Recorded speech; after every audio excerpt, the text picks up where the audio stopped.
반갑습니다. 11번째 시간입니다. 침륜쇄골, CPG 에로전, 100일의 용어 설명 문제입니다. 우리가 제구장, 댐에서부터 해서 지금 11장 제방까지, 특히 댐 중에서도 필댐하고 제방은 같은 구조물이죠. 쭉 공부하면서 우리가 많은 내용을 쭉 공부를 해왔습니다. 쭉 살펴보면은 그렇게 많은 내용은 아닌데 여러 가지 각도로 조명을 하다 보니까 조금 많은 내용을 우리가 다루었던 것 같은 생각이 들죠. 근데 항상 어떤 이야기든지 그 구조물에 대해서 핵심적인 이야기들이 꼭 있습니다. 제가 한 번 더 필댐하고 제방하고 핵심적인 이야기를 한번 살펴보겠습니다. 지난 시간에 우리가 공부했던 제체누수와 집안누수 이야기하고 같은 맥락으로 이루어지고 있는 내용들입니다. 자, 그래서 여기다 그리겠습니다. 이것을 우리는 기초지반이라고 이야기하고요. 제방이 되었던 필댐이 되었던 여기 올라가는 구조물은 뭡니까? 토공이죠. 성토죠. 성토. 성토니까 흙으로 되었으니까 뭡니까? 흙 구조물입니다. 자, 이 흙 구조물은 시공을 할 때 기초지반의 하중으로 실리죠. 그래서 이 하부에 있는 이 기초지반이 연약하면은 어떻습니까? 문제가 되죠. 그래서 이 기초지반이 연약하면 이 하부지반이 연약지반 이야기니까 연약지반 이야기도 여기에 해당이 되겠죠. 그래서 우리가 제1장에서 토공 및 토질 시간에서 성토공, 성토 중에 또는 연약지반 성토 중에 강국사업의 변화라든가 각종 이야기들을 많이 공부를 했고요. 그 다음에 제방이나 댐에서 가장 위험한 시기는 이렇게 시공 직후 물이 당기기 전에 시공 직후 상류사면과 하류사면이 가장 위험하고, 그 다음에 물이 이렇게 당겼습니다. 물이 이렇게 당겼을 때 어떤 요인 때문에 수위가 갑자기 하강했을 때, 수위가 극강화되었을 때 이 상류사면은 상당히 위험하다. 제방으로 치면 앞비탈이죠. 또는 제외지사면이 가장 위험하고, 그럼 이 하류사면, 제방으로 치면은 뒷비탈, 제내지사면은 언제 위험하냐? 이 상태에서 정상 침투가 쭉 일어납니다. 이렇게 침륜선이 형성이 되고 있는데, 일단 정상 침투 시 이 제방이 다짐이 잘못되었다든가 우리가 지난 시간에 공부했던 제방의 누수 원인 중에 여러 가지 원인에 의해서 이 침륜선이 이렇게 뚫고 나올 수가 있어요. 자, 그러면 이것을 우리는 침출면이라고 이야기하죠. 침출면 또는 침출점이라고 이야기하는데, 이렇게 누수가 발생을 하고 이 누수 양이 많아지면은 파이핑으로 발전을 한다. 그래서 이 기초지반 상부의 누수입니다. 이것은. 그래서 이것을 우리는 제체 누수다 이렇게 이야기합니다. 제체 누수다. 자, 이 제체 누수는 이거 외에 또 다른 요인이 하나 있을 수 있습니다. 어떤 요인이냐? 홍수가 발생해 가지고 강우, 레인폴, 강우가 많아졌을 때 이렇게 수위가 많이 상승을 하겠죠.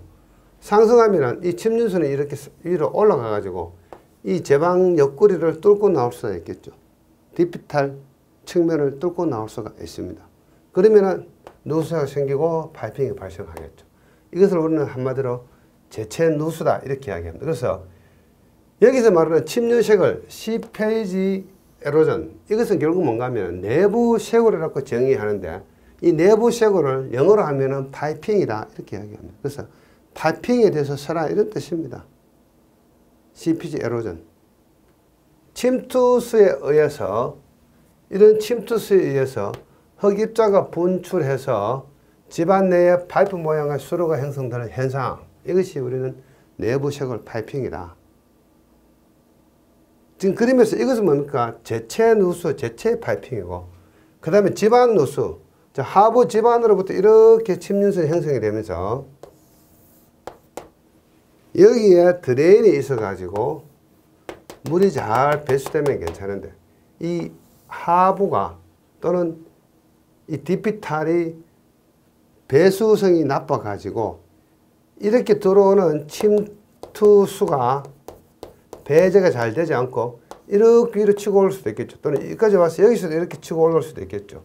이렇게 해서 디피탈 기석 집안면에 파이핑이 발생할 수도 있습니다. 그래서 이러한 집안 누수에 의해서 파이핑이 발생할 수도 있다. 자, 그러면 이 문제에 대한 모식도는 이거죠. 지난 시간에 공부했던 제체 누수와 집안 누수 이 그림을 이 문제의 하나의 모식도로 채택해도 상관이 없습니다. 자, 이것이 댐이나 제방의 누수 메커니즘이다. 파이핑 발생 메커니즘이다. 항상 이걸 기억하고 계셔야 돼요. 그래서 이 침륜색을 CPG 에로전 한마디로 파이핑 발생 메커니즘을 잘만 설명하면은 해결이 되는 문제이다. 이렇게 생각하시면 되겠습니다. 자, 요 그림 여러분들 메모를 좀 하시기 바랍니다. 화면 잠깐 멈추고 메모하시면 됩니다. 계속해서 내용을 보겠습니다.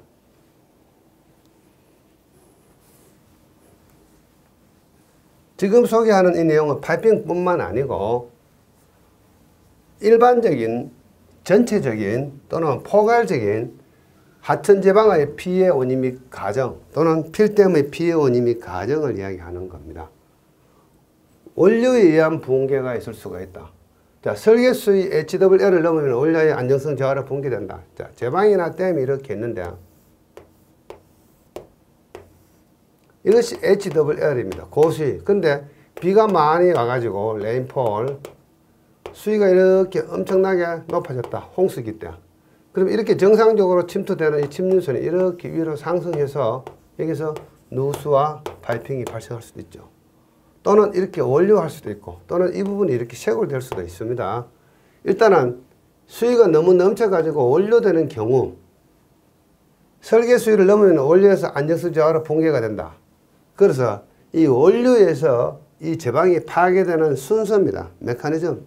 제일 첫 번째 단계는 일단 제외지에서 제내지로 물이 원료를 하고 여기서 약간 파제, 약간 제방이 살짝 붕괴되어 있다가 제방이 이렇게 많이 붕괴되고 나중에는 수위만큼 완전히 이렇게 붕괴되고 나중에는 그렇게 평평해지면서 제내지하고 제외지가 거의 제방이 없는 것처럼 이렇게 물로 흥건히 침수되어 버리는 현상. 이것이 원료에 의한 붕괴 메커니즘이다 고 생각하시면 되겠습니다.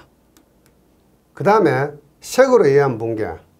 자, 여기가 제외지고 제내지입니다. 그래서 이 제내지 사면이 어떤 요인에서 이 부분이 쇄골 되는 현상. 그래서 제방 본면에 흙이 노출된 부분에서 유수, 흐르는 물에 의해서 유실이 용해서 붕괴가 되는데 이 흘러가는 물들이 아주 빠른 경우 빠른 유속에 동반된 소류량이라는 게 막 소용돌이처럼 물을 이야기하는 거죠.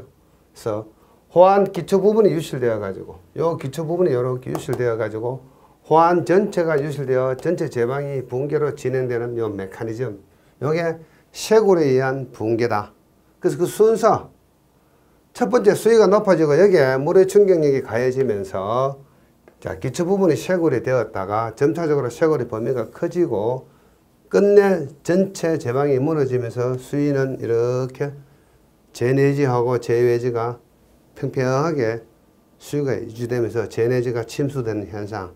이것이 쇄골에 의한 붕괴 메커니즘이다. 이렇게 생각하시면서 이 그림을 따라서 그려주시면 되겠습니다. 그 다음에 사실은 이제 실제 이번에 출제된 용어정의 설명 문제 중에서 침투로 의한 제방 붕괴 원인. 자, 이번에 용어정의 설명 문제가 침륜, 쇄골 이렇게 문제가 나왔다면 그 다음 어떻게 나올 수 있겠습니까? 쇄골에 의한 제방 붕괴 또는 어떻습니까? 원료에 의한 제방 붕괴 원인과 대책 이렇게 용어정의 설명 문제가 나올 수도 있는 겁니다. 이번에는 이렇게 침투, 침륜, 쇄골에 의한 제방 붕괴에 대해서 문제가 나왔기 때문에 이것만 쓰면 되겠죠. 이 문제에 대해서는 하천 수위가 상승하면서 하천의 수위가 이렇게 홍수기도 상승을 하면서 제방부에 물이 침투해서 제방 디피탈에 누수가 발생한다. 이렇게 어떻습니까? 당초 침륜선이 이렇게 되었다가 침륜선이 상승하면서 이 디피탈에 누수가